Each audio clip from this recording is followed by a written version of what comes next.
program on the full transitional program that Trotsky developed. I don't know if, I imagine many of you have seen or read the transitional program, but for those of you that haven't, it's basically a program that bridges the immediate felt needs of the workers to ultimately to the need for a revolution, because even basic needs of workers, like the plants here that are being closed, are not going to be met under capitalism. We need to have our own system, and that's socialism. So that's basically what the what the transitional program is.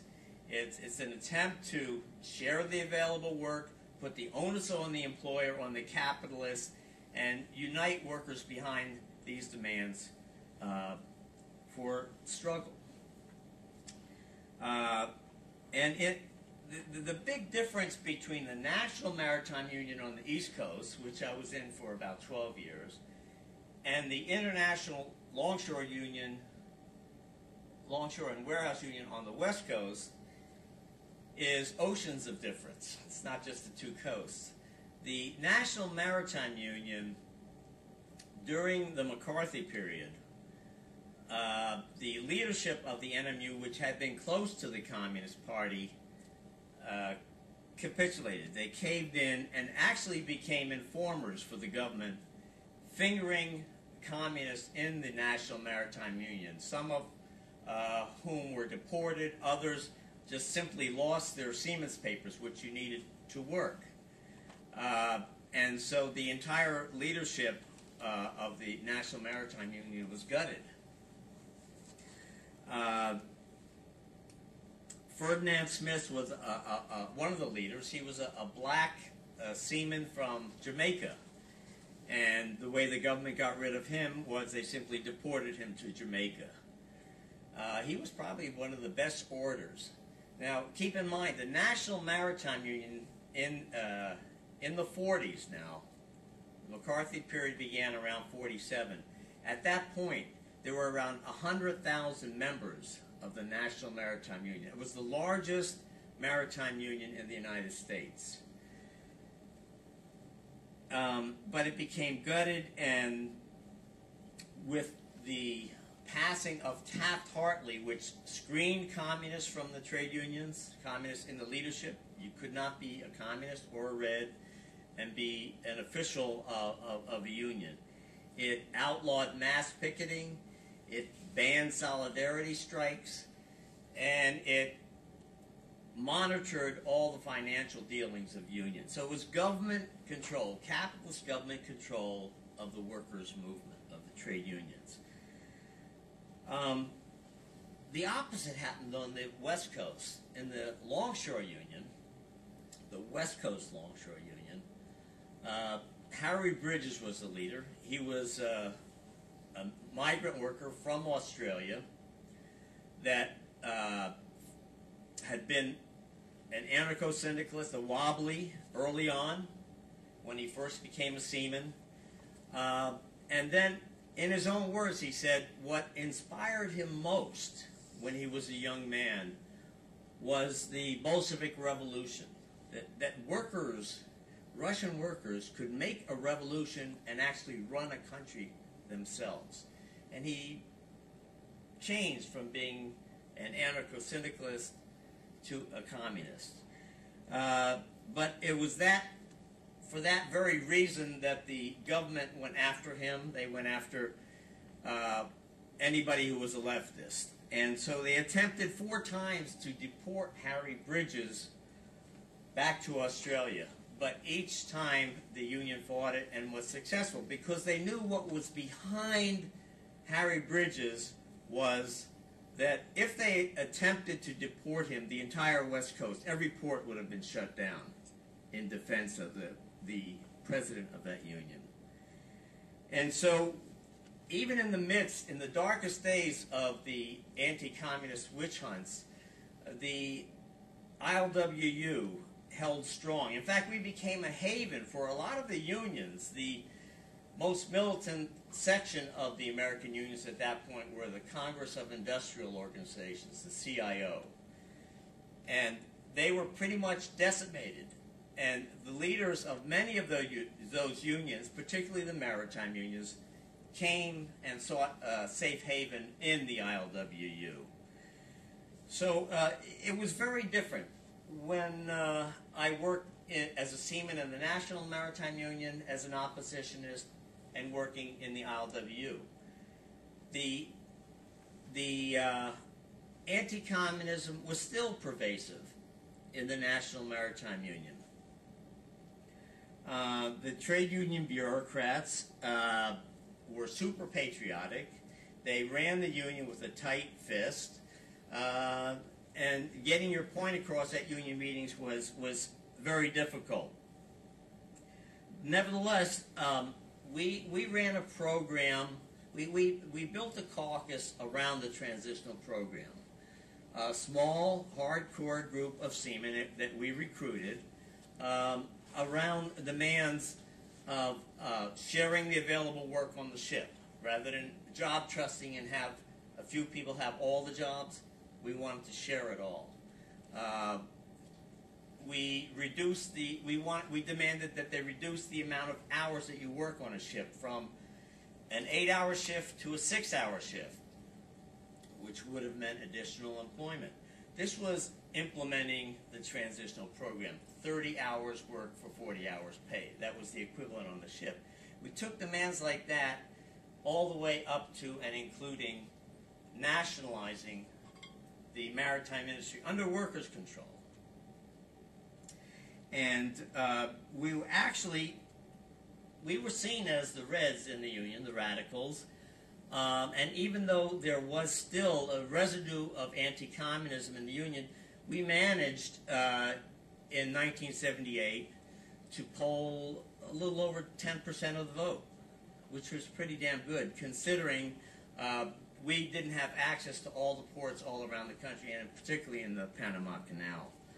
So we were able to successfully, a number of times, challenge the trade union bureaucrats. I remember once there was a contract struggle in, I believe it was 1978, in which the largest port was New York. And intervening at the meeting, we were actually able to defeat the trade union bureaucrats and got a no vote on the contract, although they manipulated the vote and turned it the other way. But the point being that even a small core of committed class struggle militants can win over a majority of workers in a given time, even in a reactionary union like that. Now, it was a breath of fresh air to go to the West Coast and work within the ILWU. That kind of anti-communism was not prevalent in the union, and in fact, what was held in high esteem was the 34 strike that was shown briefly in the video, where longshoremen up and down the West Coast shut down every port in the fight for a union hiring hall, which in the midst of the Depression was a very radical demand because so many people were out of work, and the idea was to make work available on a democratic rotational basis so that everybody had a chance to work. And it took the prerogative of employment, that, in other words, the sole discretion of who got hired was not in the hands of the employers. It would be in the hands of the workers. That was a radical, revolutionary idea back then. And there were strikes up and down the west coast of the United States, and 6 of the strikers were killed. 2 in San Francisco, and that led to the general strike in San Francisco in 1934. And it's that kind of history that resonates still today in the Longshore Union. And other workers in other unions look to us, and even the unorganized look to us. So while I was never able to organize a caucus within the Longshore Union, I did cut my teeth on the class struggle politics within the NMU. And we were able to organize effective actions. Like you saw, the 1987 strike against Crowley Maritime.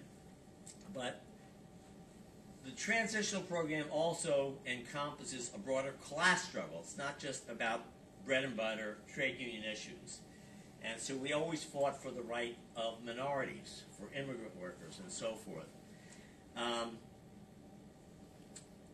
At one point in the in our union, well, just recently, there was since the beginning of the Iraq War, there's been an intense buildup of the security apparatus in the United States. So what that has meant for workers in the port, in the maritime industry, is this new identification card. Back during the McCarthy period, they tried to do the same thing, but the union fought it successfully. The present leadership in the ILWU are strictly business unionists. They're not leftists by any stretch of the imagination. And they simply complied with the government edicts about all maritime workers have to have this transport workers identification credential, the TWIC card as they call it. Well, we had a couple of young black longshoremen that went to the port near San Francisco. There were several ports, one of which is Sacramento. And they went to go to work in the port there. Well, we knew in San Francisco that all you need to do to get to work is you just flash your card and you go into the port.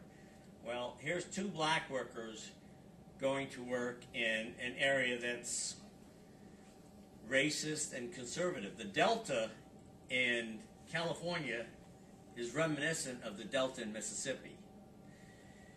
And so these security guards demanded that these two black longshoremen open up the trunk. Well, we don't open up the trunks of our cars. Is that what you call it here, trunks or boots? I don't know. I know in England they say boots. But anyway, they called the business agent in San Francisco and said, do we have to do this? And